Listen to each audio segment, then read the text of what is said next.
ui chú ta ôi ta mày tẹt tẹt chẳng mày sốt sốt lên đau chẳng chúng mình sẽ khát ép sẵn expire bot កុំចាំដល់គៀកថ្ងៃឬដល់ហាត់ពុកកំណត់អញ្ចឹងបាច់គិតល្អមើលអស់ហើយបងងាយៗតាមខ្សែខាត់ app រួចទូទាត់តាមវិញឬ AVA ហើយចាំខ្ញុំប្រាប់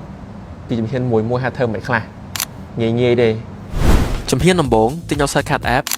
ជំហានទី2វាលេខទូរស័ព្ទរបស់អ្នកមិនថាប្រព័ន្ធខ្សែខាត់ឬក្រៅប្រព័ន្ធដែលបានចុះឈ្មោះជាមួយគម្រោង Wi-Fi ណាមួយរបស់ខ្សែខាត់បន្ទាប់មកចុចលើប៊ូតុងបង់វិក័យប័ត្រហើយជ្រើសរើសរយៈពេលបង់ប្រាក់ដែលលោកអ្នកធ្លាប់បានភ្ជាប់ចុងក្រោយទូទាត់ប្រាក់ជាការស្រេច